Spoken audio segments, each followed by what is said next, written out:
देवाय ओम नमो भगवते वासुदेवाय ओम नमो भगवते वासुदेवाय। और मंगलाचरण हो चुका है, इसलिए हम लोग शुरू करते हैं। पहले धन्यवाद देते हैं, उनका नमन करते हैं, प्रणाम करते हैं, पांचांग प्रणाम शीला प्रभुपाद जी को, हमारे आध्यात्मिक गुरु हैं। और साथ ही साथ श्री श्री राधा गोविंदा मंदिर के अध्यक्ष नमो निष्ठा प्रभु जी को, जिन्होंने हमको ये अवसर दिया है, जिससे हम ऑनलाइन इस पाठ्यक्रम को कर पा रहे हैं, सुन पा रहे हैं, श्रवण कर पा रहे हैं, कीर्तन कर पा रहे हैं। और साथ ही साथ अपने आचार्यों को, अपने शिक्षा गुरुओं को, अपने दीक्षा गुरुओं को, सबको नमन करते हैं। और आप सभी भक्तों का स्वागत करते हैं और पांचांग प्रणाम करते हैं। तो अध्याय 17 है, जिसका नाम है श्रद्धा के विभाग। और कल हमने क्या पढ़ा था, इसको हम देखते हैं। और कल 16वां अध्याय था। क्या नाम था 16वें अध्याय का, किसी को याद है? हरे कृष्णा। दैवी गुण और आश्रित आश्रित व्रति। हाँ, और कोई? देवी तथा आश्रित स्वभाव। माता जी। हाँ, प्रतिकूल दैवी तथा स्वभाव, आसुरी आश्रित स्वभाव। स्वभाव। तो उसमें दैवी गुण भी हमने जाने और आसुरी गुण भी जाने। भगवान ने दैवी संपदा को 3 श्लोकों में बड़ी सुंदरता से बताया कि अभयम सत्य संशुद्धि ज्ञान योग व्यवस्थित दानम दमश्च यज्ञश्च स्वाध्यायस्तप आर्जवम। ऐसे पूरा जो है वो उन्होंने 3 श्लोकों में हमको बताया कि क्या क्या गुण दैवी होते हैं। प्लीज अपना माइक बंद कर ले, क्योंकि माइक से आपके आवाज आ रही है। हरे कृष्णा माता जी। रश्मि गुप्ता माता जी के यहाँ से आ रहा है नॉइस। रश्मि माता जी, उनका आप अपना माइक बंद कर ले, क्योंकि उसकी वजह से थोड़ा सा डिस्टरबेंस आ रहा है माता जी। तो दैवी गुण हमने जाना कि निर्भयता होनी चाहिए, दान देना चाहिए, आत्मसंयम रखना चाहिए, वेदों का अध्ययन करना चाहिए, तपस्या करनी चाहिए, यज्ञ करना चाहिए, अहिंसा हो, सत्य हो, क्रोध नहीं आए, त्याग हो, और कठोर व्यवहार किसी के प्रति न हो, सभी जीवों के प्रति करुणा हो, लोभ लालच है, ईर्ष्या है नहीं होनी चाहिए, लज्जा रहनी चाहिए, सभी जीवों के प्रति कल्याण का भावना होनी चाहिए, और भगवान में दृढ़ निश्चय होना चाहिए। और साथ ही साथ लोगों को क्षमा करना भी आना चाहिए। जब आपके अंदर बल होता है तब आप क्षमा कर पाए तो वो बहुत बड़ी बात होती है। क्योंकि जो असहाय होता है वो तो क्षमा कर देता है, लेकिन जो बलवान हो, जो शक्तिशाली हो, वो भी क्षमा करे, बहुत बड़ी बात होती है। शुद्धता होनी चाहिए अंदर की भी, मन की। और किसी से यश प्राप्ति की अभिलाषा नहीं होनी चाहिए। साथ ही साथ आसुरी संपदा बताई गई। आसुरों के गुण क्या होते हैं? दंभो दर्पो अभिमानश्च क्रोध पारुषमेव च। तो जो अज्ञानी लोग होते हैं उनको कहते हैं अज्ञानम चाभिजातस्य पार्थ संपद आसुरीम। तो अहंकार होता है, घमंड होता है, दंभ दर्प अभिमान तीनों होता है, क्रोध आता है, बहुत छोटी छोटी बातों पर क्रोध आता रहता है, बहुत कठोर भाषा का, असभ्य भाषा का प्रयोग करते हैं, दूसरों को कष्ट पहुंचाते हैं। अज्ञानता होती है, कार्य उनके ऐसे होते हैं जैसे कोई जिद्दी बच्चा होता है, जो मन में आया जिद करता है, वैसे वो लोग सनकियों जैसे कार्य करते हैं। ये सब जो गुण होते हैं वो आसुरी स्वभाव के अंतर्गत होते हैं। और आसुरी लोग के कार्य क्या होते हैं कि, और उसका परिणाम भी क्या होते हैं? जब कोई भी कार्य किया जाता है उसका परिणाम भी होता है ना। तो कार्य जब लोभ में, मोह में, प्रतिष्ठा पाने की इच्छा से होगा तो हमेशा अपवित्र काम होगा, कभी भी अच्छा काम नहीं होगा ना। जब शुद्ध नहीं है हम तो अपवित्र कार्य ही करेंगे। तो जब अपवित्र कार्य करते हैं तो जाते कहाँ पे हैं? नरक में जाते हैं। नरक जो है, जो 21 नरक बताए गए हैं उनमें जाते हैं। जब भागवतम पढ़ेंगे तो उसमें 21 नरक बताए गए हैं। निम्न लोकों में जाते हैं, निम्न योनियों में जाते हैं, एक तरह से आत्मा का पतन करते हैं। आत्मा क्या है? जब मनुष्य की आत्मा मिली है उसके बाद वो निम्न कोल में जाए, निम्न योनि में जाए, नरक में जाए, ये उसका पतन ही तो है। कि तो जो हमको मिली है कर्म योनि, कर्म करके भगवान को प्राप्त करने की, और उसको भोग योनि में पहुंचा देना, नरक में पहुंचा देना, ये जो है वो आत्मा का पतन होता है। तो ऐसे जो आसुरी लोग होते हैं वो धर्म का पालन नहीं करते हैं और धर्म के कार्य नहीं करके अधम गति को प्राप्त कर पाते हैं। और नरक के 3 द्वार बताए थे। द्वार यानी दरवाजा खुला, अंदर प्रवेश करेंगे तो जो है वो नरक मिलेगा। तो उसके द्वार कौन से बने हैं? जनरली हमारे घर में लकड़ी का, लोहे का दरवाजा होता है। उनके काम, क्रोध और लोभ का दरवाजा बना है, जैसे खोलते हैं वैसे नरक में चले जाते हैं। तो बुद्धिमानी क्या है कि इसको त्याग दीजिए, काम क्रोध लोभ को जितना अपने से दूर रख सके उतनी दूर रखिए। अब आसुरी गुण आते कहाँ से हैं? जब शास्त्रों की अवहेलना की जाए, जब मनमाने ढंग से कार्य किया जाए। यह शास्त्र विधि उत्सृज वर्तते कामकारतः, न स सिद्धिम वाप्नोति न सुखम न पराम गति। तो शास्त्रों के आदेश की अवहेलना है, और मनोधर्म से काम हो रहा है, जो मन में आया वही कर रहे हैं। बहुत लोग देखे नहीं, मैं ये करता हूँ, क्यों? जो है वो ऐसा ही, हमारे यहाँ ऐसा ही होता है। तो मनमाना ढंग है, अपने मन से नियम बना लिए हैं, उनको न सुख मिलेगा न परम गति मिलेगी। तो शास्त्रों का पालन करना बहुत जरूरी है। क्यों? कि उससे दैवी गुण आते हैं। दैवी गुणों को जब हम जान जाते, जो भी कार्य हम शास्त्रों के अनुसार कर रहे हैं, विधि विधानों को जान करके कर रहे हैं, वो कार्य हमको दैवी गुणों को बढ़ाते हैं। और दैवी गुण जब आ जाते हैं तो धीरे धीरे भगवान की तरफ हमारे पैर बढ़ना शुरू हो जाते हैं, हमारी आध्यात्मिक प्रगति होना शुरू हो जाती है। तो आज 17वां अध्याय पढ़ेंगे, उसमें श्रद्धा के विभाग बताए गए हैं। लोग की श्रद्धा कहाँ पे होती है? श्रद्धा आप जानते हैं कि सबकी होती है। श्रद्धा पे बहुत कुछ निर्भर होता है, जैसी श्रद्धा होती है वैसा ही निर्णय लेते हैं।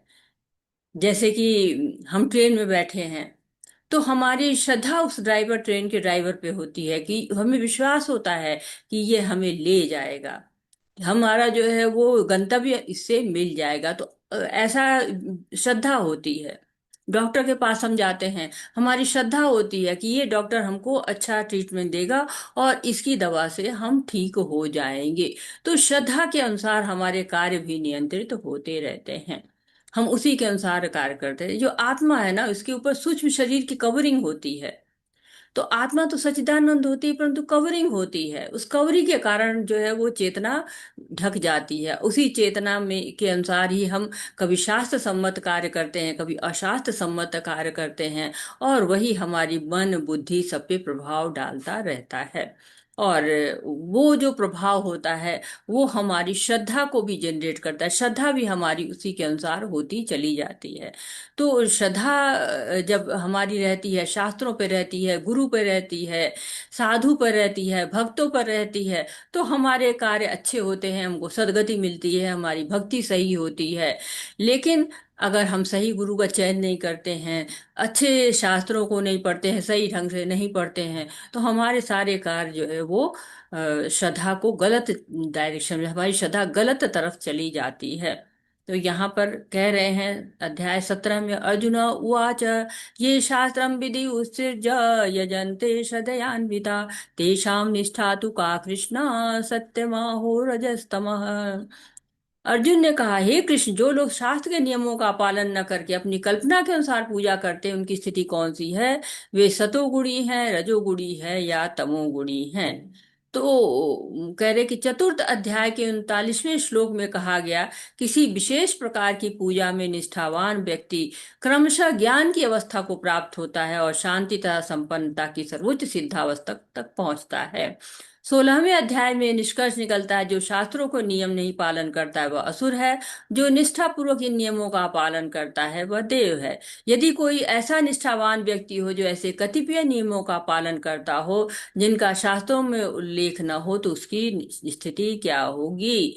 तेषाम निष्ठा तु का कृष्णा। तो उसकी क्या होगी अगर उसकी जो श्रद्धा है शास्त्रों के अनुसार नहीं है? तो एक तरह से इसमें बताया जा रहा है कि 16वें अध्याय में और 17वें अध्याय में कैसे संबंध बन रहा है। तो 16वें अध्याय में हमने जाना कि जो शास्त्र के अनुसार आचरण करते हैं दिव्य हैं, सुर है, देवता हैं, परंतु जो शास्त्रों के विपरीत हैं वे असुर हैं, मनोधर्मी हैं, स्वयं का धर्म बना लेते हैं। हमने 16वें अध्याय पर यह शास्त्र विधि उत्सृज वर्तते कामकारता न सिद्धि न ससिद्धिम वापनोति न सुखम न पराम गति। तो उनको न सुख मिलता है न परम गति मिलती है। तो अर्जुन आज के समय के अनुसार पूछ रहे हैं प्रश्न, ऐसे लोग की क्या स्थिति है जो शास्त्र विधि को नहीं जानते हैं? शास्त्र कितने घरों में पढ़ते हैं? बहुत कम लोग शास्त्रों को पढ़ते हैं।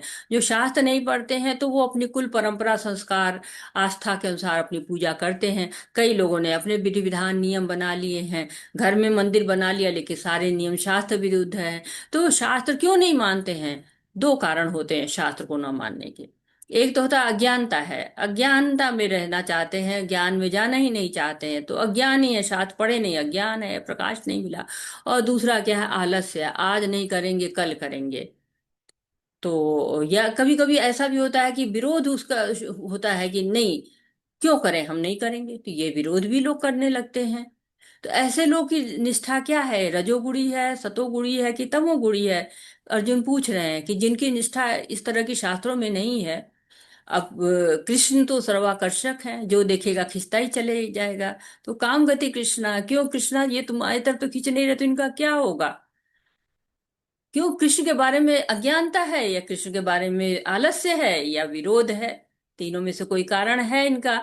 तो वही कह रहे कि ऐसे लोग की स्थिति कौन सी है, ये अर्जुन जानना चाह रहे हैं। हरे कृष्ण। तो अर्जुन को बताएंगे अब भगवान की कैसी जो है वो श्रद्धा कैसी होती है, गुणों से प्रभावित होती है या नहीं होती है।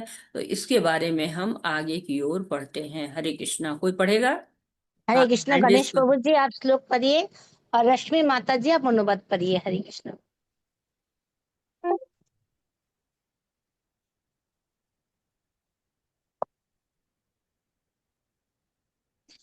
हरे कृष्णा।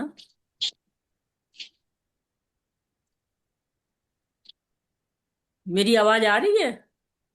हाँ हाँ जी माता माता जी जी आप आ सुन रहे रही है। हैं। लेकिन आप लोग को मेरी आवाज नहीं आ रही, आप लोग की आवाज नहीं आ रही, कोई पढ़ नहीं रहा है। मैं आ पढ़ूं? रही है हरे माता जी। कृष्ण। गणेश प्रभु जी आप पढ़िए श्लोका और रश्मि माता जी आप मेरी आवाज नहीं आ रहा है? आ रही है, आ आ रही रही है माता जी। आ रही है माता जी, आपकी आवाज आ रही है। भवति श्रद्धा देहिनां सा स्वभावजा सात्विकी राजसि चैव तामसि चेति तं ऋणु। हरे कृष्ण माता जी। भगवान ने कहा देहधारी जीव द्वारा अर्जित गुणों के अनुसार उसकी श्रद्धा तीन प्रकार की हो सकती है, सतोगुणी, रजोगुणी अथवा तमोगुणी। अब इसके विषय में मुझसे सुनो। हरे कृष्ण माता जी। त्रिविधा भवति श्रद्धा देहि नाम सा स्वभाव। तो तीन प्रकार की श्रद्धा होती है देहधारी द्वारा अर्जित गुणों के अनुसार। जो देहधारी जीव जिन गुणों में रहता है उसके अनुसार तीन प्रकार की श्रद्धा होती है। देहिनासा स्वभावजा। तो तीन तरह की जो श्रद्धा है, सतो रजो तथा तमो, ये तीन तरह से विकसित होती। कैसे? संगजा, शास्त्रजा और स्वभावजा, तीन तरह से ये होती है, विकसित होती है। तो संग कैसे करता है कोई? संगजा कैसे होती है? जब संग करता है, जो भक्तों का संग करेगा उसकी सतोगुणी श्रद्धा होगी। जो दुष्टों का संग करेगा उसकी आसुरी जो है वो श्रद्धा होगी। तो कहते हैं ना कि जैसा रंग वैसा जैसा संग वैसा रंग। या कहते हैं कि मित्रता सोच समझ के करनी चाहिए, या आपकी पहचान आपके मित्रों से होती है, ये तरह की बातें हम सुनते हैं। तो जो जैसी संगति करता है वैसे ही उसकी श्रद्धा बन जाती है। दूसरी है शास्त्र जा।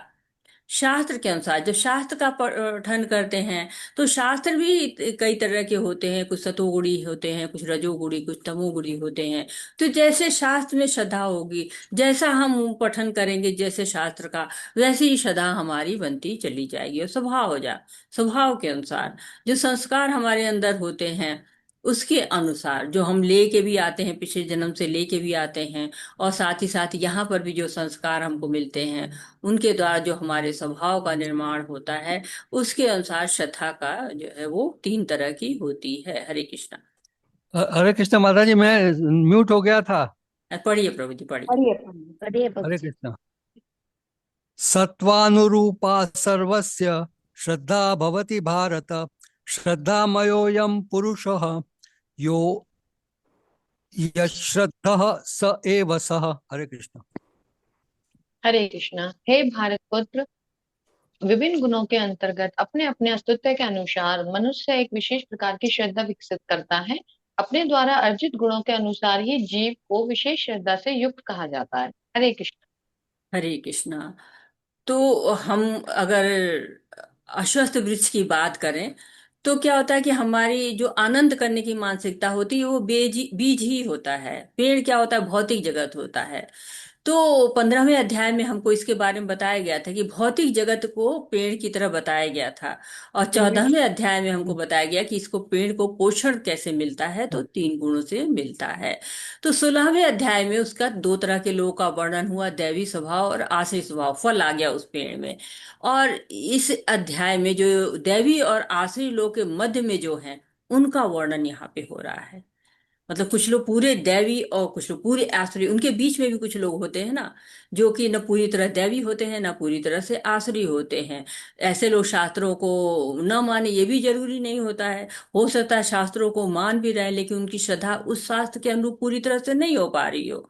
तो ऐसे लोग की स्थिति का यहाँ पर अब वर्णन शुरू हो गया है। तो अर्जुन ने पूछा कि मुझे स्पष्ट रूप से बताइए कि जो शास्त्र विधि का परित्याग कर दिए हैं, उनकी निष्ठा कैसी होगी। तो जाना हमने कि 3 तरह की श्रद्धा होती है, और जो आती है संघ के कारण और स्वभाव के कारण और साथ ही साथ शास्त्र के अनुसार आती है। तो भगवान कह रहे कि हे अर्जुन, पहले उनकी श्रद्धा के बारे में श्रवण करो, जो शास्त्रों की विधियों का उल्लंघन नहीं करके भजन करते हैं। बाद में उन विधियों का उल्लंघन करके भजन न करने वालों की निष्ठा के बारे में भगवान बताएंगे। तो भगवान एक तरह से पूरी तरह से स्पष्ट कर दे रहे हैं कि श्रद्धा के 3 भेद क्यों होते हैं। तो जो अंतःकरण होता है ना, वो 3 प्रकार का होता है, सतह, रज और तमा। और उसी के अनुसार हमारी श्रद्धा होती जाती है। तो हम उसी श्रद्धा के अनुसार हम पूजा भी करते हैं, जो हमारी भक्ति होती है वो भी करते हैं। तो सत्वानुरूपा सर्वस श्रद्धा भवती भारत। हे भरपूर विभिन्न गुणों के अंतर्गत अपने अपने अस्तित्व के अनुसार मनुष्य एक विशेष प्रकार की श्रद्धा को विकसित करता है। तो विकसित करता है यानी उसमें उसका भी हाथ होता है।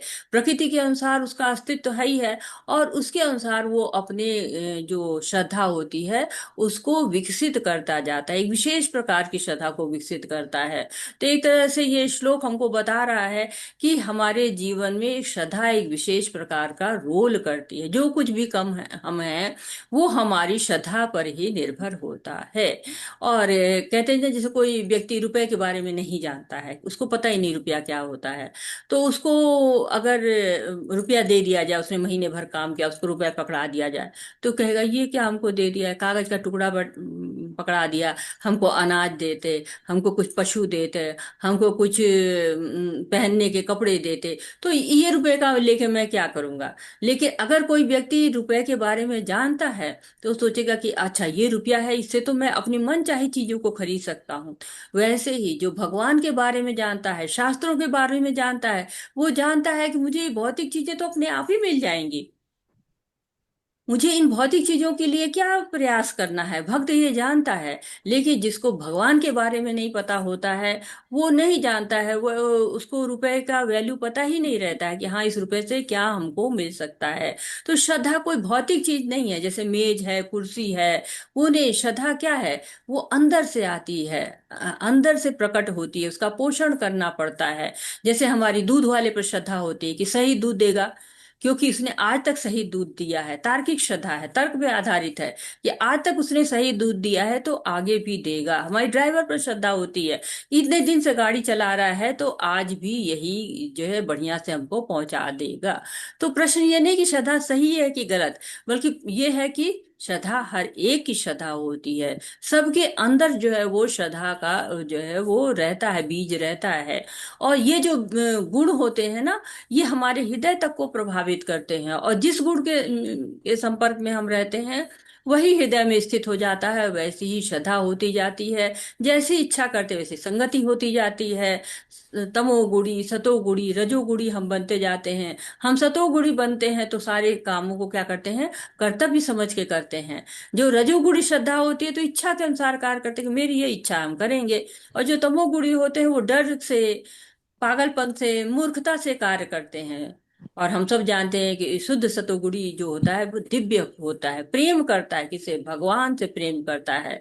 तो हमारे ऊपर है कि हम पशुवत जीवन जिए या हम दिव्य भक्ति का जीवन, शुद्ध भक्त का जीवन जिए, ये सब हमारे ऊपर ही निर्भर करता है। अर्जित हम अपने द्वारा अर्जित गुणों के अनुसार हम स्वयं अर्जित करते हैं, और जीव को विशेष श्रद्धा से युक्त कहा जाता है। तो श्रद्धा, हम अपने आप से उस चेतना को सतोगुणी, रजोगुणी या तमोगुणी बना सकते हैं। हरे कृष्णा। हरे कृष्णा। यजन्ते सात्विका देवान् यक्ष रक्षांसि राजसः प्रेतान् भूतगणांश्चान्ये यजन्ते तामसा जनाः। हरे कृष्ण। हरे कृष्णा। सतोगुणी व्यक्ति देवताओं की पूजते हैं, रजोगुणी यक्षों एवं राक्षसों की पूजा करते हैं, तमोगुणी व्यक्ति भूत प्रेतों को पूजते हैं। हरे कृष्ण। हरे कृष्णा।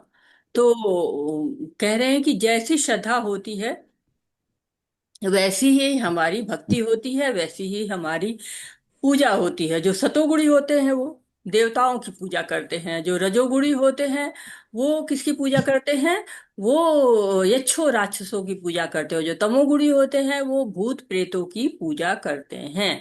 तो हम इसके पहले भी पढ़ चुके हैं कि श्रद्धावान लभते ज्ञानम, श्रद्धा के अनुसार ही हमको भक्ति करने का अधिकार मिलता है। भक्ति के तीन अधिकारी होते हैं, एक जो है वो कनिष्ठ अधिकारी होता है, दूसरा मध्यम अधिकारी होता है, तीसरा उत्तम अधिकारी होता है। कहा गया श्रद्धावान जय है भक्ति अधिकारी, उत्तम मध्यम कनिष्ठ श्रद्धा अनुसारी। तो जैसी श्रद्धा होती है वैसा पद मिलता है, उसी पद को प्राप्त करता है। श्रद्धा को बढ़ाते जाएंगे तो हम उत्तम अधिकारी तक पहुंच सकते हैं। अगर श्रद्धा हमारी कनिष्ठ रहती है, अगर हम उसको पुष्पित पल्लवित नहीं करते हैं तो।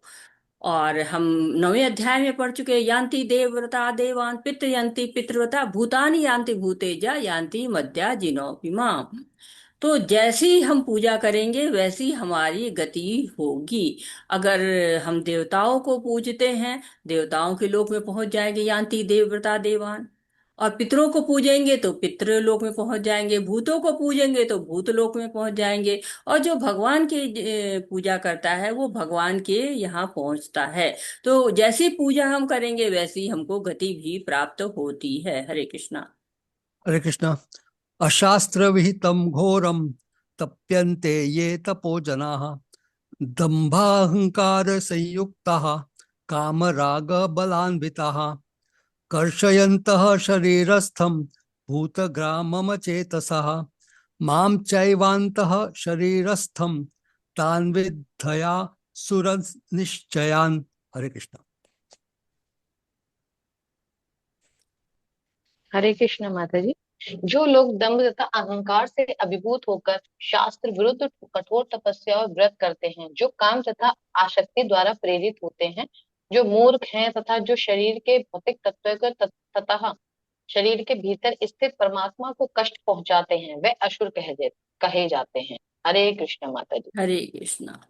तो भगवान ने अर्जुन के प्रश्न को उत्तर देते हुए बताया कि तीन तरह की श्रद्धा होती, सात्विक, राजसिक, तामसिक। तो जो आध्यात्मिक करते हैं उनकी निष्ठा को तो हम उनके तप है, यज्ञ है, दान है, इससे जान सकते हैं।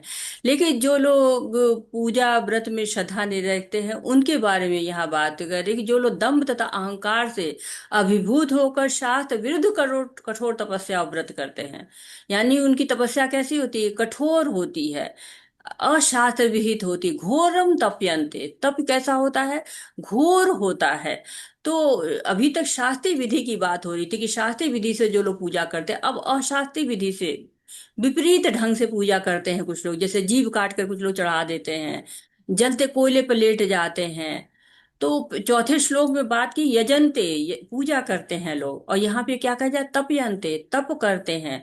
और तप भी कैसा करते हैं, जो अशास्त्र विधि होती है। कुछ लोग देखिए कितना कठोर तपस्या करते हैं, सिर को गाड़ देंगे जमीन पर, एक हाथ उठाएंगे नीचे ही नहीं करेंगे, तो कठोर तपस्या है। लेकिन शास्त्र के विपरीत है, दंभ पूर्वक करते हैं, अहंकार पूर्वक करते हैं, काम से राग से इसके बल पे कठिन तपस्या करते हैं, खुद को हानि पहुंचाते हैं। तो कहीं भी नहीं कहते हैं भगवान कि आप खुद को हानि पहुंचाइए। शरीर के अंदर परमात्मा बैठा है, उसको भी तो कष्ट होता है। अगर आप अपने शरीर को कष्ट में डाल रहे हैं तो वो उनको भी कष्ट होता रहता है। जब हम एकादशी का व्रत करते हैं, जन्माष्टमी का व्रत करते हैं, राधा अष्टमी करते हैं, तो क्या करते हैं, शास्त्र के अनुसार तपस्या करते हैं। रावण ने, हिरण्यकश्यपु ने, इन सब ने तपस्या की, कितना शरीर को कष्ट दिया। लेकिन जो वाल्मीकि जी थे, मरा मरा कहते ही भगवान को प्राप्त कर दिए। तो भगवान को प्राप्त करने के लिए जरूरी नहीं है कि हम खौलते तेल में हाथ डालें और नंगे पैर अंगारों पे दौड़े, बालों को नोचे, सर को नोचे। ये तपस्या नहीं है, ये स्वयं को नुकसान पहुंचाना है। ये कार्य भगवान के लिए नहीं होता है, ये आसुरी कृत्य होता है। आसुरी कृत्य क्या है होता है? जो आप शास्त्र के अनुसार कर ही नहीं रहे, आडंबर कर रहे हैं, कामनाएं चाहिए आपको, इतनी कामनाएं हैं, आप उसके लिए अपने शरीर के स्वाहा कर रहे हैं। लेकिन शरीर को भी तो बचा के रखना है। क्यों? इस शरीर से भगवान की पूजा करनी है, इस शरीर से भगवान की सेवा करनी है, और इस शरीर से ही हम अपने आप को मुक्त करके भगवान के धाम को जा सकते हैं। ये एक असुर था ना, वो भस्मासुर, उसने तो अपने शरीर का मांस काट काट के भगवान को अर्पित कर रहा था। और फिर सिर काटने जा रहा था तो भगवान प्रकट हुए और उसने मांगा क्या? उसने शिव जी से मांगा कि जिसके सर पे हाथ रखूं वही भस्म हो जाए। तो ये क्या है? इतने करने के बाद भी भगवान की भक्ति नहीं मांगना है, भगवान को नहीं मांगना है, केवल दूसरों को कष्ट देने वाले कार्य करना है, दूसरों के लिए समस्या खड़ी करनी है। हरे कृष्णा। हरे कृष्ण। अनुकंपा माता जी आप श्लोक पढ़िए, और आशा माता जी आप अनुवाद पढ़िए। धन्यवाद प्रभु जी, धन्यवाद माता जी। धन्यवाद। धन्यवाद माता जी। हरे धन्यवाद माता जी। कृष्ण माता जी, धन्यवाद। आहार आहारस्त्वपि सर्वस्य त्रिविधो भवति प्रिय। यज्ञस्तपस्तथा दानं तेषां भेदमिमं शृणु। हरे हरे कृष्ण माता कृष्ण जी। यहाँ तक कि प्रत्येक व्यक्ति जो भोजन पसंद करता है वह भी प्रकृति के गुणों के अनुसार 3 प्रकार का होता है। यही बात यज्ञ, तपस्या तथा दान के लिए भी सत्य है। अब उनके भेदों के विषय में सुनो। हरे कृष्ण जी। हरे कृष्णा। तो यहाँ पे बता रहे हैं कि आहार के व्यवहारिक ज्ञान भी यहाँ पर मिलता है। जो भगवत गीता है वो सब पहलुओं को छूती है, इसीलिए कहते हैं कि भगवत गीता में सारी समस्याओं का समाधान है। अब आप पूजा नहीं करेंगे, व्रत नहीं करेंगे, तपस्या नहीं करेंगे, यज्ञ नहीं करेंगे, दान नहीं करेंगे, लेकिन भोजन तो करेंगे ही ना। तो इसलिए भगवान ने बताया कि भोजन के बारे में बताओ। प्रत्येक व्यक्ति जो भोजन पसंद करता है वो कैसे होता है? प्रकृति के गुणों के अनुसार 3 प्रकार का होता है। और यही यज्ञ, तपस्या, दान, सब कुछ गुणों के अनुसार ही करते हैं। जैसा गुण होता है वैसे ही हमारे कार्य करने की विधि होती है। तो भोजन से हम जान जाएंगे कि किस गुण में होता है। और छठे अध्याय में भगवान बता चुके हैं कि युक्त आहार विहारस्य, युक्त चेष्टेषु कर्मसु, युक्त स्वभाव, युक्त स्वप्नाय बोधस्य योगो भवति दुःखः। तो कई लोग होते हैं यज्ञ तपस्या न करके भोजन में रुचि रखते हैं। उनके लिए रामानुजाचार्य जी कहते हैं कि श्रुतियों का प्रमाण वो देते हैं। कहते हैं अन्नमय ही सौम्य मना, जैसा अन्न होता है ना उसी के अनुसार हमारा मन वैसा ही हो जाता है, मन हमारा वैसे ही कार्य करता है। तो जो आहार सात्विक होता है तो हमारा मन भी सात्विक होता है। और बहुत कटु है, अम्ल है, लवण है, ये सब जो आहार होते हैं राजसिक होते हैं इनको। और जो अपवित्र आहार होते हैं वो तामसिक होते हैं।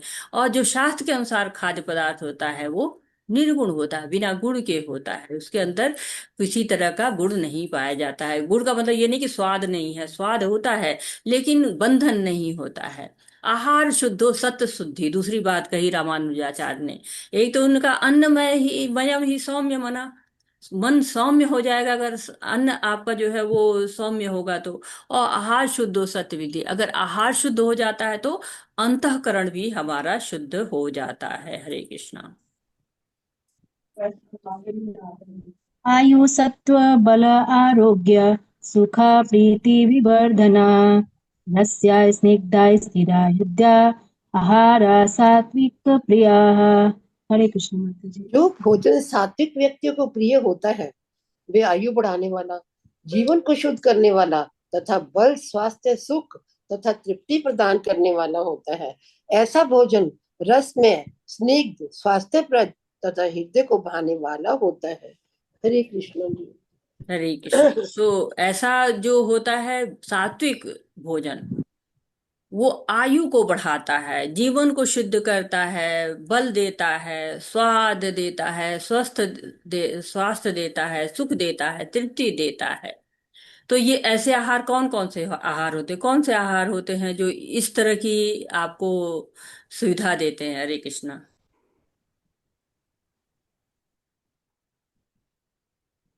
सात्विक आहार माता जी, हाँ, सात्विक आहार में कौन सा आहार आता है आपको? प्रसाद जो प्रसाद बिना प्याज लहसुन का हो।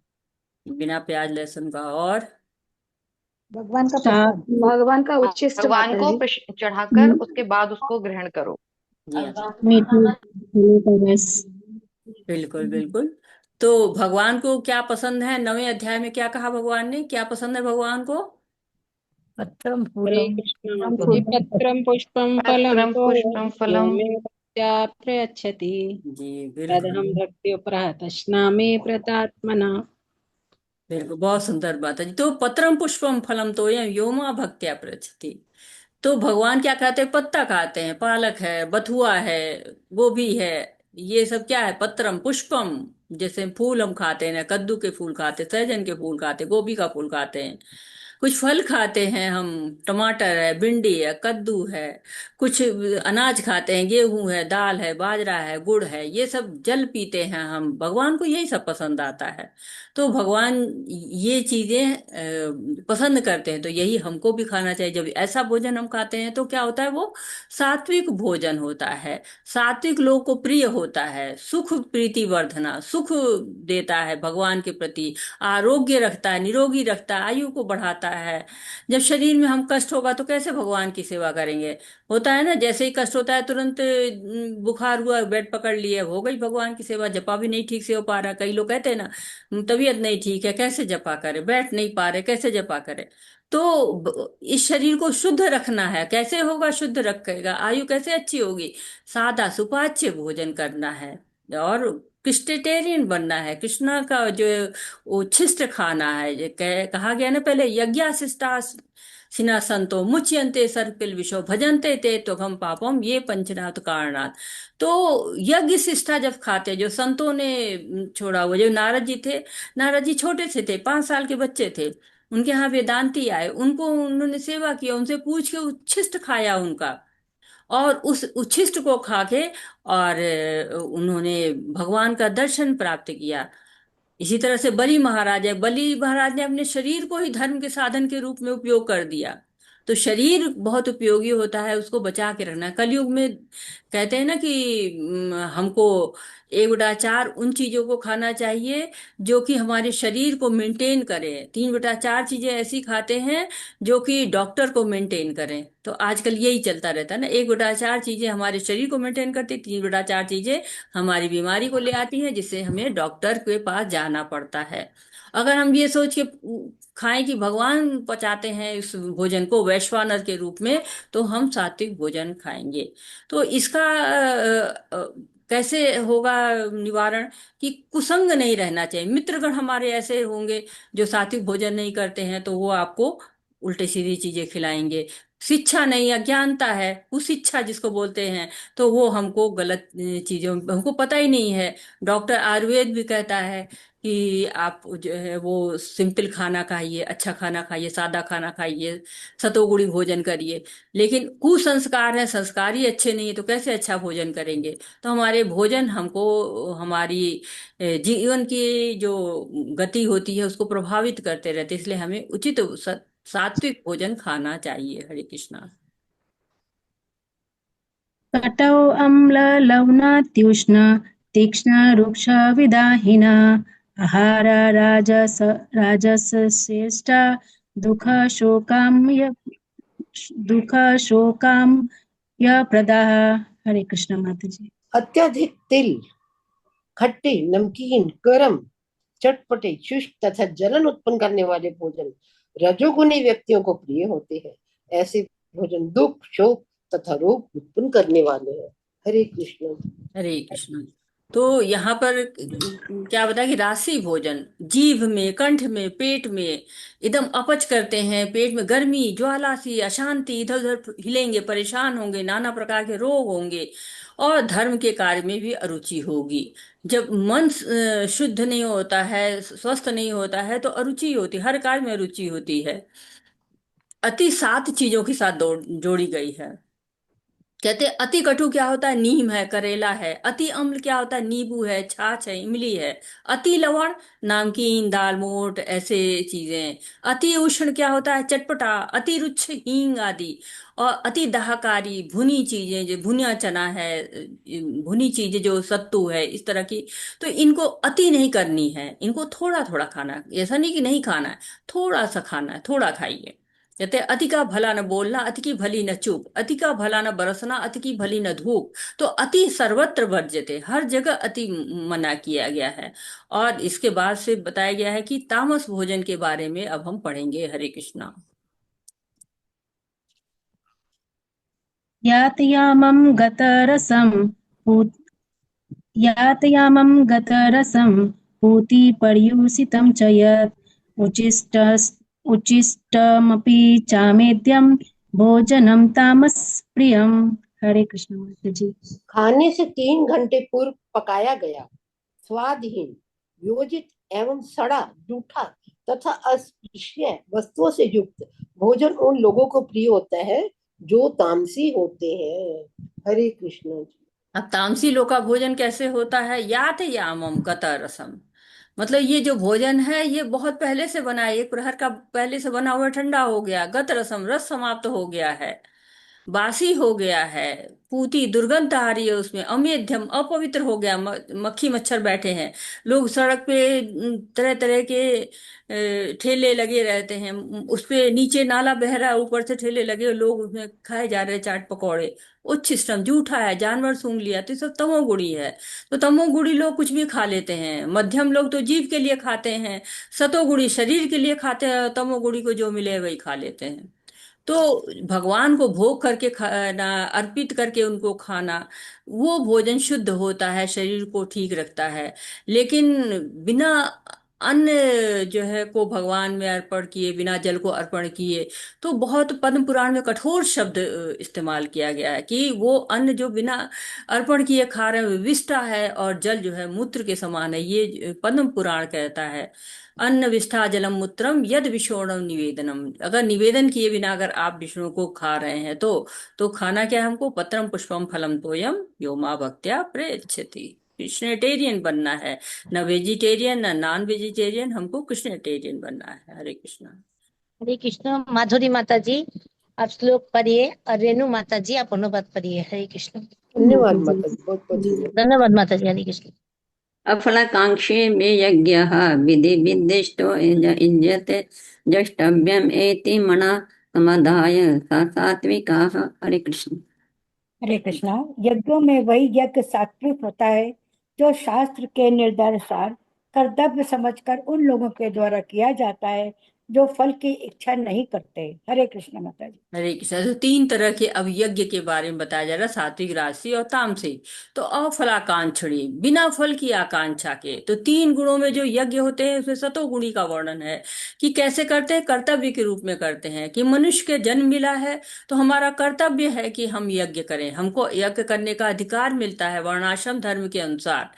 तो ये भाव में रखना चाहिए, फल का भाव नहीं है कि हमको पुत्र पुत्रियां मिल जाएं, हमको संतति प्राप्त हो, हमको पत्नी प्राप्त हो, और घर हो, दुकान हो, मकान हो, इनके लिए नहीं, सात्विक भाव से करना है यज्ञ को। हरे कृष्णा। अभिसन्धाय तो फलम दम्भार्थम अपि चैव यत् युज्यते भरतश्रेष्ठम् तयम् यज्ञ विधि राजसम्। हरे कृष्ण। हरे कृष्णा। लेकिन हे भरत श्रेष्ठ, जो यज्ञ किसी भौतिक लाभ के लिए या गर्ववश किया जाता है उसे तुम राजसी जानो। हरे कृष्ण। हरे कृष्णा। तो आसक्ति होती है रजोगुण के फल में, जो भी रजोगुण में कार्य करते हैं उसमें फल में आसक्ति होती है, कर्म में आसक्ति होता है। कहते हैं ना, मैं कितना पूजा करती हूँ, मैं कितना पूजा करता हूँ। तो ये दिखावटी है, ये भक्ति थोड़ी ना। लोग मैं बड़ा दानी हूँ, अपना नाम लिखवाएंगे कहीं पर, यहाँ मेरा नाम लिख दो ताकि मेरा यश हो, मेरा सम्मान हो। या जो है रथ निकालो, रथ यात्रा मेरी निकालो, मुझको माला पहनाओ, सबसे आगे मेरे को रखो। तो ऐसा यज्ञ नहीं करना चाहिए। चाहिए। और या फिर ऐसा भी तो कुछ लोग यज्ञ करते हैं कि मुझसे बड़ा यज्ञ तो किसी ने किया नहीं, आसपास के टोले मोहल्ले में किसी ने इतना बड़ा यज्ञ नहीं किया, और यज्ञ से जो प्राप्त हो फल वो मेरी इच्छा के अनुरूप जो मैं चाहता हूँ वैसा हो। तो ये ऐसे यज्ञ कहते हैं कि न सिद्धम न पराम गति, न सुख मिलता है, न सिद्धि मिलती है, न गति मिलती है। क्यों? क्योंकि शास्त्रों की अवहेलना हो रही है।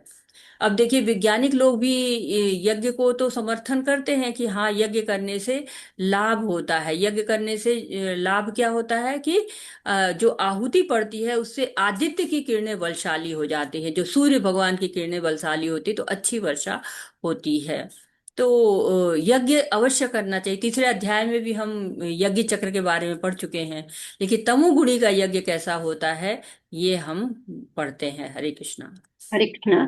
विधिहीनम अरिष्ट अन्नम मंत्रहीनम अदक्षिणम श्रद्धा विरहितम यज्ञम तामसम परिचक्ष्यते। हरे कृष्णा। जो यज्ञ शास्त्र के निर्देशों की अवहेलना करके प्रसाद वितरण किए बिना, वैदिक मंत्रों का उच्चारण किए बिना, पुरोहितों को दक्षिणा दिए बिना तथा श्रद्धा के बिना संपन्न किया जाता है वह तामसी माना जाता है। हरे कृष्णा माता जी। हरे कृष्णा। तो हर एक जो यज्ञ होता है उसके कुछ नियम होते हैं, उसको करने का कुछ ढंग होता है। लेकिन लोग जो तामसी होते हैं वो अपने मन से बिना धर्म ग्रंथ का कोई पालन किए हुए, बिना मंत्र के उच्चारण के, न प्रसाद बनाया, न पंडितों को दक्षिणा दी, श्रद्धा ही नहीं है, बस एक करना है, कर रहे हैं, तो जो विधि विधान का उसमें पूरी तरह से उल्लंघन करते रहते हैं। भगवान को मतलब भगवान को आवाहन नहीं करते हैं, जो देवता हैं उनका भाग नहीं निकालते हैं। तो ऐसी जो यज्ञ होते हैं वो निरर्थक होते हैं, उनका कोई भी लाभ नहीं होता है। और जब भी हम कोई भी पूजा पाठ करते हैं, जब भी हम कोई यज्ञ करते हैं, तपस्या करते हैं, तो हमें प्रसाद वितरण अवश्य करता है। प्रभुपाद जी के पास जब कुछ भी नहीं था ना, तो वो एक सेव ही लेते थे या दो चार सेव जो भी मिल गए उसको काट के सबको प्रसाद वितरित करते थे। तो जो यज्ञ होते हैं उसमें मंत्र का बहुत महत्व होता है, पुरोहित का, दान दक्षिणा का और भोग का बहुत ही महत्व होता है। तो उसके बिना जो श्रद्धा ही नहीं है फिर यज्ञ का कोई लाभ भी नहीं है। हरे कृष्णा। हरे कृष्ण। दिवेद देव द्विज गुरु प्राग पूजनम शौच आर्जवम ब्रह्मचर्यम हिंसा च शारीरम तप उच्यते। हरे कृष्ण। परमेश्वर, ब्राह्मणों, गुरु, माता पिता जैसे गुरुजनों की पूजा करना तथा पवित्रता, सरलता, ब्रह्मचर्य और अहिंसा की शारीरिक तपस्या है। हरे कृष्ण माता तो जी। यज्ञ के बाद अब तप, तीन गुणों में तप कैसे होता है? तो जो परमेश्वर है, ब्राह्मण है, गुरु है, माता पिता है, गुरुजन है, ये जो हमारे अंदर व्यक्तिगत रूप से हमारा जो जीवन होता है उसको संवारते हैं, हमारे गुणों को निखारते हैं। गुरु भगवान के ही प्रतिनिधि है, परमेश्वर तो भगवान ही है, गुरु भी भगवान के प्रतिनिधि हैं। माता है शिक्षा गुरु, दीक्षा गुरु। प्राग पूजनम, जो भक्त हैं, सिद्ध हैं, मुक्त पुरुष हैं, जो आध्यात्म में आगे हैं, भौतिक जीवन में पद और पैसे में, बल में, योग्यता में जो अधिक है उनकी तो जो भौतिक लोग होते हैं बहुत पूजा करते हैं, लेकिन यहाँ पर आध्यात्मिक जीवन में जो ऊंचे हैं उनकी बात कर रहे हैं। और उससे क्या होता है कि जैसे कि पवित्रता है, सरलता है, ब्रह्मचर्य है, अहिंसा है, ये सब क्या है? तपस्या शरीर से होती है, शारीरिक तपस्या की जाती है। शरीर का वेग, वाणी का वेग, मन का वेग, तीन तरह के वेग होते हैं। तो ये सारी तपस्याएं कैसे होती हैं? ये जब हम वाणी के वेग को संभालते हैं, शरीर के वेग को संभालते हैं, मन के वेग को संभालते हैं, तो वो तपस्या शारीरिक तपस्या होती है, शरीर के द्वारा हम तपस्या कर रहे हैं। हरे कृष्णा। हरे कृष्ण। अनुवेगकरं वाक्यं सत्यं प्रिय हितं च यत् स्वाध्याय व्यसनं चैव वाङ्मय तप उच्यते। हरे कृष्ण। हरे सच्चे भाने वाले, हितकर तथा अन्यों को क्षुब्ध न करने वाले वाक्य बोलना और वैदिक साहित्य का नियमित पारायण करना यही वाणी की तपस्या है। हरे कृष्ण। हरे कृष्णा।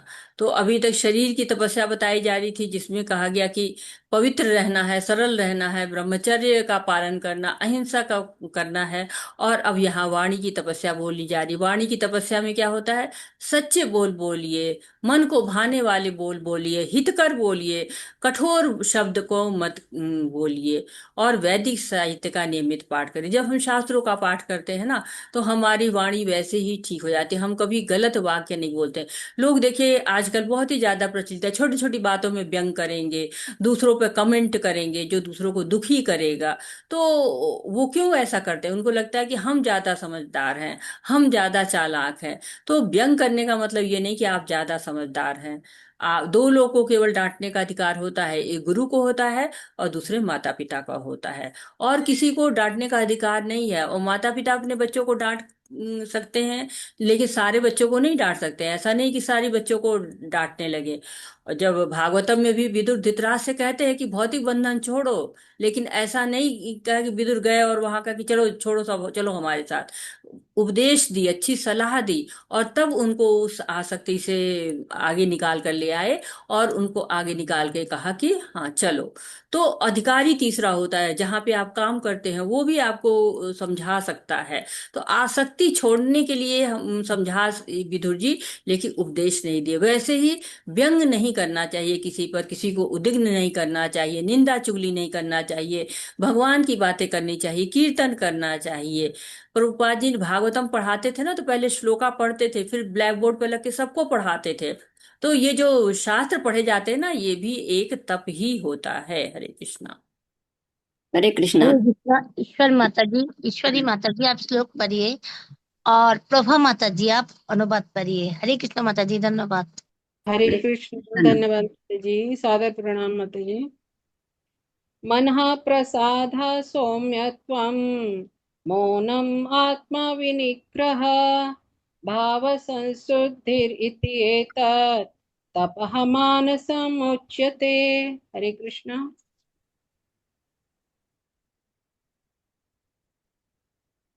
तथा संतोष, सरलता, गंभीरता, आत्म संयम एवं जीवन की शुद्धि, ये मन की तपस्याएं हैं। हरे कृष्णा।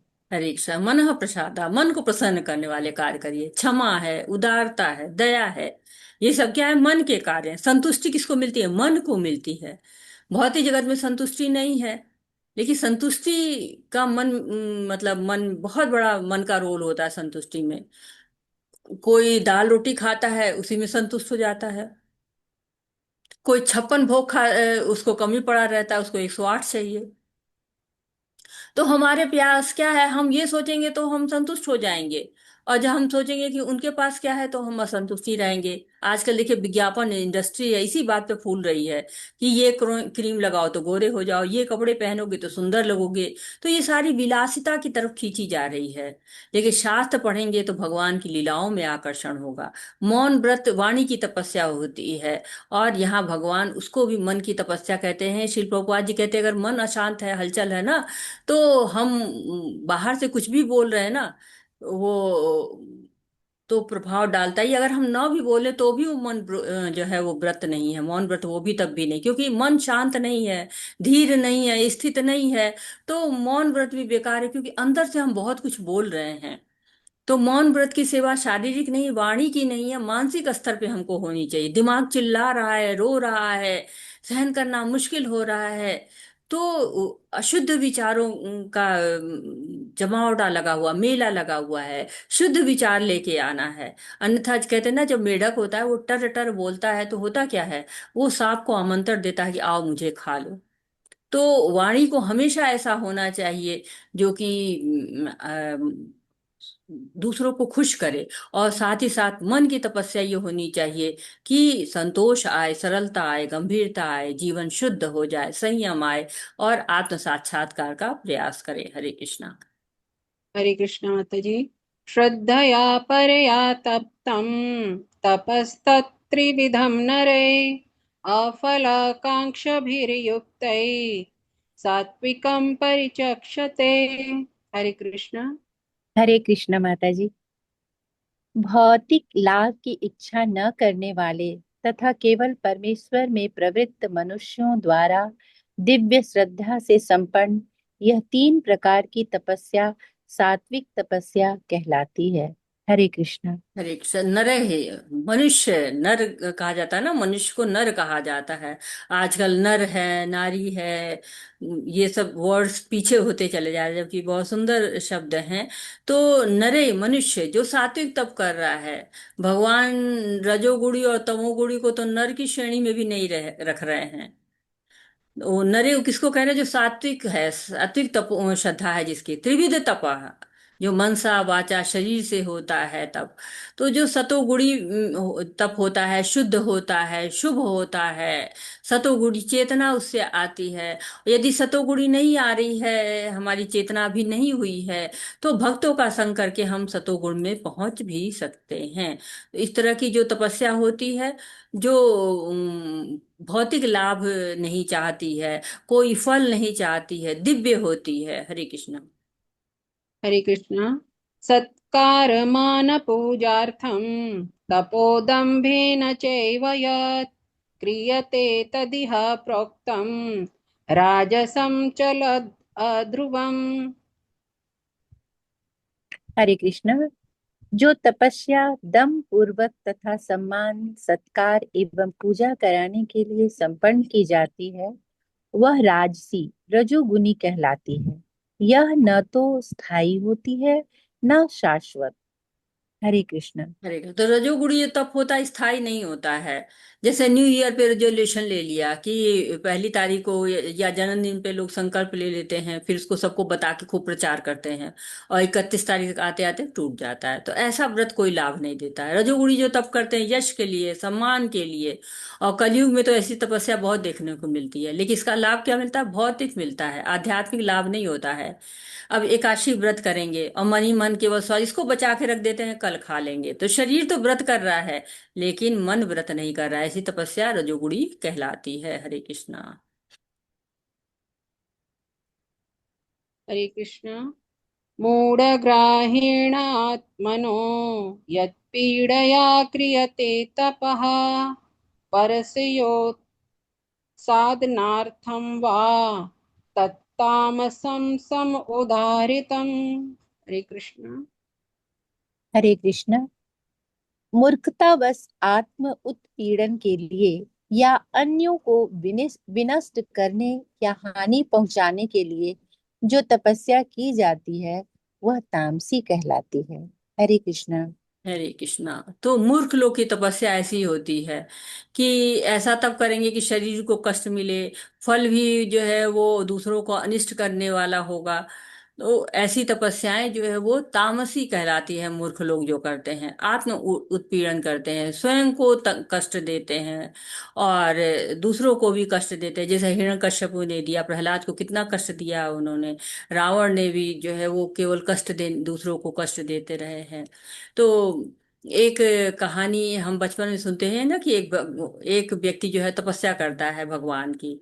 भगवान से कहते हैं, आते हैं, कहते हैं वर मांगो। तो कहते हैं लेकिन एक शर्त है कि जितना तुम मांगोगे उससे दुगना तुम्हारे पड़ोसी को मिलेगा। तो वो धीरे धीरे मांगता है कि सोना दो, तो देख रहे हैं कि उसके घर में, पड़ोसी घर में दुगना सोना, चांदी तो दुगना चांदी पड़ोसी के घर में।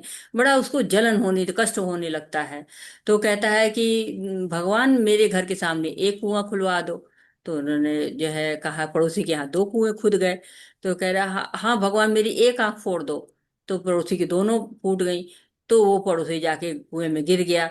तो ये तमोगुणी तपस्याएं होती हैं, क्योंकि दूसरों का अनिष्ट करते हैं और साथ ही साथ स्वयं का भी अनिष्ट होता है। हरे कृष्णा। हरे कृष्ण। दातव्यम् इति यद्दानं दीयते अनुपकारिणे देशे काले च पात्रे च तद्दानं सात्विकं स्मृतम्। हरे कृष्ण। हरे कृष्ण। जो दान कर्तव्य समझकर किसी प्रत्युपकार की आशा के बिना समुचित काल तथा स्थान में और योग्य व्यक्ति को दिया जाता है, वह सात्विक माना जाता है। हरे कृष्ण। ठीक है। तपस्या के बाद भगवान 3 गुणों में दान बता रहे हैं। सही समय पर सही व्यक्ति को जब दान दिया जाता है, सतोगुणी होती है। अब किसी को आज आवश्यकता है, किसी को जो है अस्पताल में एडमिट करना, आज उसको पैसे की जरूरत है, आज नहीं दिया, नहीं हम तो को 1 हफ्ते बाद देंगे, तो उसके लिए कोई अर्थ नहीं है। आज भूख लगी, आज नहीं खिलाया, 3 दिन बाद खिलाएंगे, तो कोई फायदा नहीं। तो दान ऐसा दे जो आध्यात्मिक कार्य में लगे, बिना किसी स्वार्थ के, बिना किसी इच्छा के, बिना फल की इच्छा के दान देना चाहिए। कहीं तीर्थ स्थान पे देना चाहिए, कोई विशेष अवसर है, जन्माष्टमी है, राधा अष्टमी है, या मंदिर का कोई सालाना जो है कार्यक्रम हो रहा है। जैसे इस्कॉन में हर संडे फीस्ट होता है, हर संडे को लोगों को जो है फीस्ट दिया जाता है, लव फीस्ट बोलते हैं उसको। तो उसमें अगर कुछ दान दे रहे हैं, वैष्णव भक्तों को जो है कुछ आप दे रहे हैं, या मंदिर में शास्त्र के अनुसार कुछ दे रहे हैं, तो आपका दान वो सतोगुणी हो जाता है। लेकिन अगर आपका दान किसी के शराब पीने, सिगरेट पीने, जुआ खेलने में जान रहा है, तो वो आपका दान सही जगह पे नहीं जा रहा है, समुचित कार्य में नहीं जा रहा है। तो ऐसे लोगों को दान देने से भी कोई लाभ नहीं होता है। हरे कृष्णा। हरे कृष्णा। ईश्वरी माता जी नहीं है। हरे कृष्ण। चौहान माता जी आप पढ़िए, चौहान माता जी आप श्लोक आप पढ़िए, और मधु माता जी आप अनुवाद पढ़िए। हरे कृष्ण, हरे कृष्ण। धन्यवाद माता जी। धन्यवाद माता जी। हरे कृष्ण। हरे कृष्ण। यत्तु प्रत्युपकारार्थं फलम् उद्देश्य वा पुनः दीयते च परिक्लिष्टं तद्दानं राजसं स्मृतम्। हरे कृष्ण।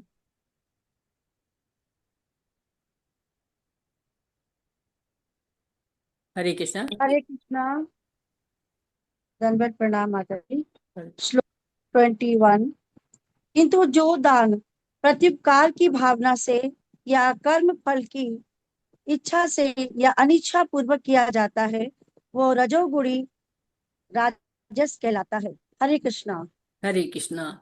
तो कई बार दान देते हैं, लेकिन किसी दबाव में देते हैं, या हम उसके बदले में कुछ उपकार चाहते हैं, कुछ वापस चाहते हैं, फल चाहते हैं कोई, या उस दान को देने के बाद बार बार हमको पश्चाताप हो रहा है, तो ये तरह का दान जो है वो राक्षसी दान या राजसी जो है वो दान कह सकते हैं उसको, कि हम नहीं चाहते थे, देना पड़ा, क्या करें, घंटी बजा के तंग कर रहे थे, या वो रिश्तेदार के साथ आ गए थे तो देना पड़ा, तो ये उनको चुप कराने के लिए हमें दान देना पड़ा। तो ये स्वेच्छा से नहीं दान है, अनिच्छा से, मजबूरी में दिया हुआ दान है। अंदर ही अंदर गुस्सा आ रहा है कि क्यों दिया, हमारा पैसा बर्बाद हो गया। तो इस तरह का दान जो है वो राजसी दान कहलाता है। कई बार हमारी जो मानसिकता होती है कि एक के बजाय हमको 10 मिले, भिखारी लोग इसका बड़ा फायदा उठाते हैं ना, कहते हैं तू 1 पैसा देगा वो 10 लाख देगा, गरीबों की सुनो तुम्हारी सुनेगा। तो ये क्या है, सतोगुणी दान नहीं है। क्यों, उसके बदले में हम कुछ चाह रहे हैं, कुछ हमारी आकांक्षा है, दे के पछताता है राजसी व्यक्ति, हमने इतना दान दिया, हमारा सम्मान करो, मेरे नाम की पट्टी लगाओ। अनिच्छा से दे रहे हैं, मजबूरी के तहत दे रहे हैं, फल की इच्छा से देख रहे हैं। मानसिकता जो है वो दान देने की नहीं है, स्वार्थ है उस दान के पीछे। ऐसा दान राशि जो है वो कहलाता है, रजोगुणी दान कहलाता है। हरे कृष्ण। हरे कृष्ण। अदेश काले यद्यानं पात्रेभ्यश्च दीयते असत्कृतं वा अज्ञातं तत् तत् तामसम् उदाहृतम्। हरे कृष्ण। हरे कृष्णा। श्लोक 22। तथा जो दान किसी अपवित्र स्थान में अनुचित समय में किसी अयोग्य व्यक्ति को या बिना समुचित ध्यान तथा आदर से दिया जाता है, वो तामसी कहलाता है। हरे कृष्णा। हरे कृष्ण। तो तमोगुणी दान क्या होता है, अदेशे काले, जो देश भी, मतलब स्थान भी सही नहीं है, समय भी सही नहीं है, अयोग्य है, अपात्र है, बिना सम्मान के दिया जा रहा है, बिना ध्यान दिए दिया जा रहा है, तो ऐसा दान क्या होता है, हानि पहुंचाता है। और आप देखिए कि कई बार लोग ऐसे दान देते हैं जो दान जाके गलत हाथों में जाता है, गलत लोगों के पास पहुंचता है। तो ये भी यह देना है ध्यान की, जो हम दान दे रहे हैं वो उचित जगह पे जा रहा है, उससे किसी की आध्यात्मिक उन्नति हो रही है कि नहीं। जैसे मदिरा का पात्र है, उसमें गंगा जल डाल भी दो तो पवित्र नहीं होगा ना। तो उसको पीने वाला कैसे पवित्र हो जाएगा। इसीलिए गलत जगह पे दान को नहीं देना है, सही जगह पे दान को देना है। तो हमेशा हमारा जो दान है उसको बिना जाने बूझे किसी के हाथ में सौंप देना बुद्धिमानी नहीं है। तो तामसी दान अगर अपवित्र स्थान है, संकल्प भी नहीं कर रहे हैं, नशा करने वाले को दे रहे हैं, पाप करने वाले को, जुआ घर में देने के लिए, या कसाई घर में दे रहे हैं, आतंकी का उपचार कराने में दे रहे हैं, देशद्रोही को दे रहे हैं, समाजद्रोही को दे रहे हैं, तो ऐसी जो है वो दान तमोगुणी दान कहलाता है। हरे कृष्णा। हरे कृष्णा। ओम तत्सदिति निर्देशो ब्रह्माणि श्रीविधये स्मृतः ब्रह्माण्डस्तेन वेद्याश्च यज्ञाश्च विहिताः पुरा। हरे कृष्ण। हरे कृष्णा। श्लोक 23। सृष्टि के आदि काल से ओम तत्सत ये 3 शब्द पर ब्रह्म को सूचित करने के लिए प्रयुक्त किए जाते रहे हैं।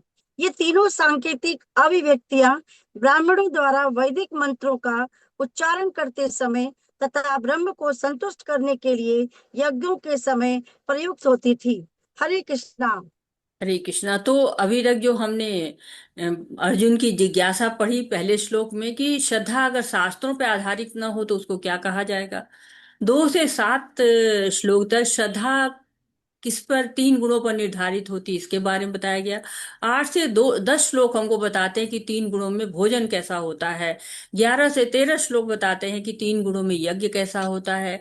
और 14 से लेकर 19 श्लोक तक बताते हैं कि तपस्या 3 प्रकार की होती है। और 17 से 19 श्लोक आपको बताते हैं कि 3 गुणों में तपस्या कैसी होती है। और 22 श्लोक तक, यानी कि 20 से लेकर 22 श्लोक तक 3 गुणों में दान कैसे होते हैं।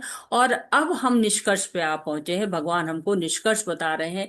इतना सब बताने के बाद, दान के बारे में, यज्ञ के बारे में, तपस्या के बारे में, श्रद्धा के बारे में बताने के बाद भगवान हमको समराइज कर रहे हैं। और समराइज करते हुए क्या बता रहे हैं। ओम तत्सदिति।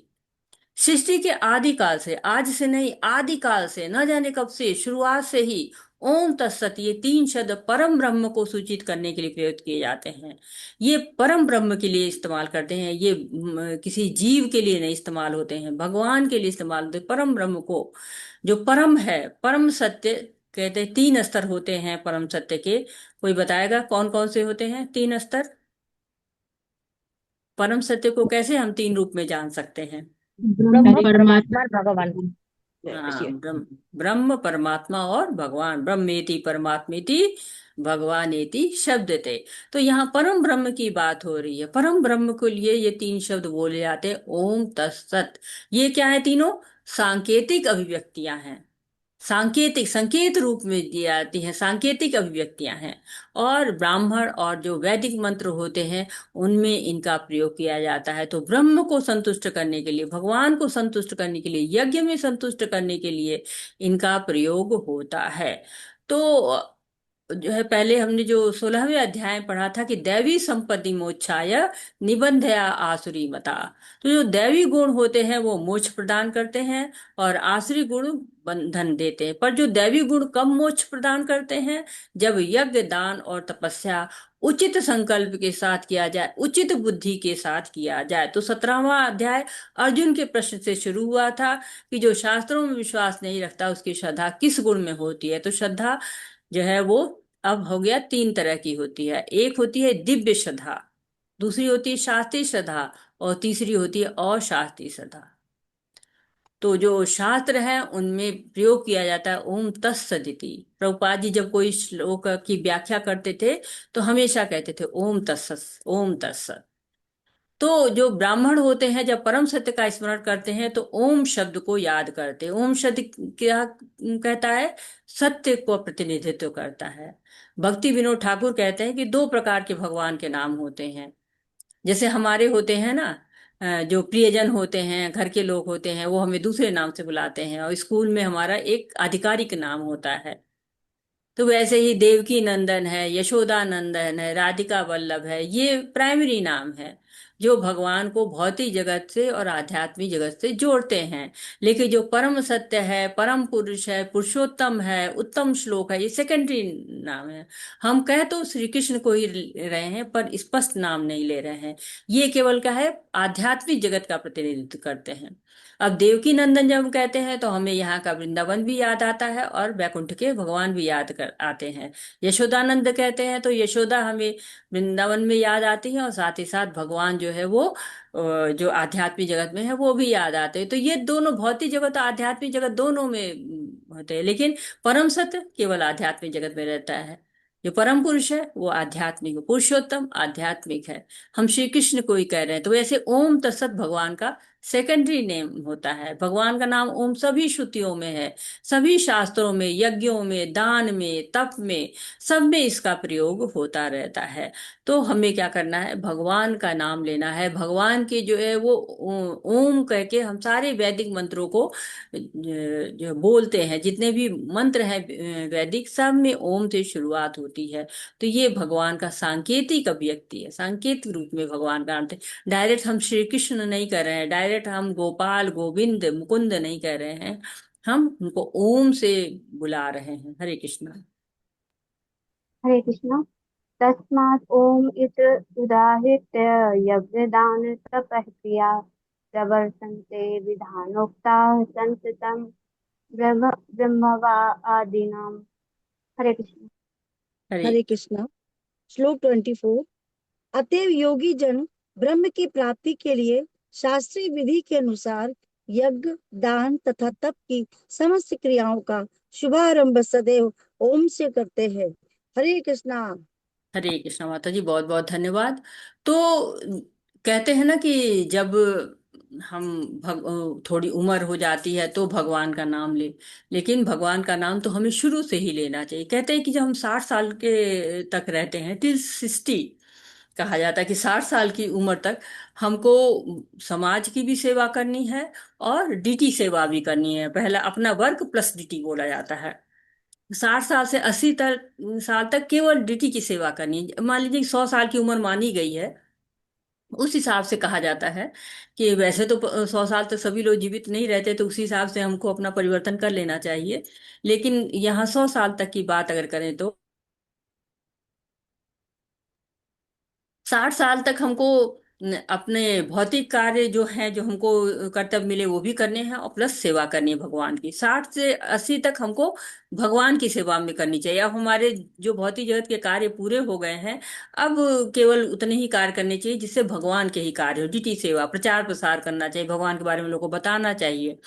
लेकिन जब आफ्टर 80 कहते हैं नो ड्यूटी, यानी कि अब आप दौड़ भाग छोड़िए, अब प्रचार प्रसार का कार्य छोड़िए, अब आप अपने आप को भगवान के नाम, लीला, गुण, रूप, गुण में शामिल करिए। तो अब हमारा जो यज्ञ, दान, तपस्या सब होनी चाहिए, वो ओम तत्सत, सब कुछ जो हमारा कार्य है सबको भगवान को समर्पित करने चाहिए। तो इन 3 शब्दों को पहले बताया गया, ओम तत्सत से परिचय कराया भगवान ने। अब ओम से अब बारी बारी सारे शब्दों को जो डिटेल में भगवान बता रहे हैं कि जो योगी लोग होते हैं, जो भगवान को प्राप्त करना चाहते हैं, ओम तद विष्णु परम पदम, ऋग्वेद में कहा गया। विष्णु के चरण कमल परम भक्ति के आश्रय हैं। भगवान के लिए संपन्न हर एक क्रिया सारे कार्य क्षेत्र की सिद्धि निश्चित करती है। तो कहते हैं ना, हमें अपने कर्मों को भगवान को समर्पित कर देना चाहिए। तो ओंकार परम तत्व ब्रह्म का नाम है। तत् शब्द भी उन्हें ही कहा जाता है और सत भी उन्हीं को कहा जाता है। तो सत शब्द मतलब है कि शाश्वत है, भगवान शाश्वत है। तो भगवान के नाम, रूप, गुण, लीला में सत शब्द का प्रयोग होता है। तो यज्ञ, दान, तपस्या जो भी की जाए उसको ऐसे किया जाए कि वो सत्कर्म हो। नहीं तो अगर अभी हमने पढ़ा ना, उसके अनुसार अगर हम सत्य के अनुसार नहीं करते हैं तो वो असत कर्म हो जाएगा। तो हर दान, यज्ञ, तप में ओम के नाम से शुरू करें। ओम का नाम जब हम शुरू करते हैं तो हमारा चेतना का स्तर बढ़ता जाता है, हमारी श्रद्धा बढ़ती चली जाती है। तो ओम प्रणव, तो प्रणव की 3 मात्राएं हैं। उन मात्राओं में त्रिपदा गायत्री प्रकट हुई है, और त्रिपदा गायत्री से ऋक, साम, यजुर्वेद सब प्रकट हुए हैं। तो ओम सबका मूल है। सबका मूल क्या है जो हम देख रहे हैं, सब कहाँ से आते हैं, ओम से ही आते हैं।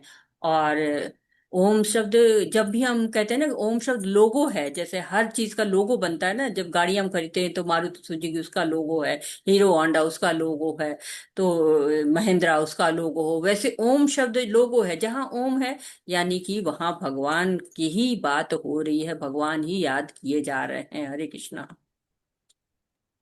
हरे कृष्ण। तादित्यन अभिसंध्याय फलं यज्ञ तपः क्रिया दानि दान क्रियाश्च विविधा क्रियन्ते मोक्षकांक्षिभिः। हरे कृष्ण। हरे कृष्णा। श्लोक 25। मनुष्य को चाहिए कि कर्म फल की इच्छा किए बिना विविध प्रकार के यज्ञ तप तथा दान को तत् शब्द कहकर संपन्न करे। ऐसी दिव्य क्रियाओं का उद्देश्य भव बंधन से मुक्त होना है। हरे कृष्णा। हरे कृष्णा माता जी, धन्यवाद। तो तत् शब्द भगवान की याद दिलाता है, हर कार्य भगवान के लिए करना है। तत् अर्थात भगवान के लिए, ओम मतलब भगवान, तत् मीन्स भगवान के लिए, सत शाश्वत। तो भगवान के लिए हर दान यज्ञ कर्म करना चाहिए। तत् की बात यहाँ पर बताई जा रही है। तो भक्ति योगी क्या करता है? सब कुछ भगवान के लिए करता है। ज्ञान योगी क्या करता है? भगवान का ज्ञान प्राप्त करता है और मुक्ति प्राप्त करता है। कर्म योगी सारे कार्य भगवान के लिए, हमारे लिए। ध्यान योगी शरीर कर्म मन सब भगवान के लिए है। तो ईश्वर को केंद्र में लाके ही आपको कर्म योगी भी कार्य करते हैं, ज्ञान योगी भी कार्य करते हैं, ध्यान योगी भी कार्य करते हैं, भक्ति योगी भी कार्य करते हैं। तो सबका उद्देश्य क्या है? भगवान है। इसलिए भगवान को ही केंद्र में लाना है। और जब हम उस तरह से सारे कार्य करते हैं तो हमारा कर्म बंधन लगता ही नहीं, मुक्त रहते हैं। सारे वेगों पर नियंत्रण हो जाता है। कहते हैं जिह्वा वेगम, मनसा वेगम, क्रोध वेगम। तो जो जितने भी का वेग है, मन का वेग है, और शरीर का वेग है, उपस्थ का वेग है, सारे वेग कंट्रोल में रहते हैं। क्यों? क्योंकि सारी इंद्रियां भगवान में लगी रहती हैं। तो जो याद भी किसको कर रहे हैं? भगवान को याद कर रहे हैं। फल भी किसको मिलना है? भगवान को मिलना है। हरे कृष्णा। हरे कृष्ण। संतोषी माता जी आप श्लोक पढ़िए और शुभ माता जी आप अनुवाद पढ़िए। धन्यवाद माता जी। हरे कृष्ण। धन्यवाद। धन्यवाद माता जी। का आंसर दिया, बहुत बहुत हरे धन्यवाद कृष्ण। आपका। हरे कृष्णा। हरे कृष्ण माता जी। सद्भावे साधु भावे च सति सदित्येतत् प्रयुज्यते प्रशस्ते कर्मणि तथा सच्छब्दः पार्थयुज्यते यज्ञे तपसि दाने च स्थिति सत् इति चोच्यते कर्म चैव तत् अर्थीयं तदित्येवाभिधीयते। हरे कृष्ण माता जी। हरे कृष्णा। कहीं थोड़ा ऊपर। परम सत्य भक्तिमय यज्ञ का लक्ष्य है और उसे सत शब्द से अभिहित किया जाता है। हे पृथा पुत्र, ऐसे ज्ञान का संपन्न करता भी सत कहलाता है। जिस प्रकार यज्ञ तप तथा दान के सारे कर्म भी जो परम पुरुष को प्रसन्न करने के लिए संपन्न किए जाते हैं, सत है।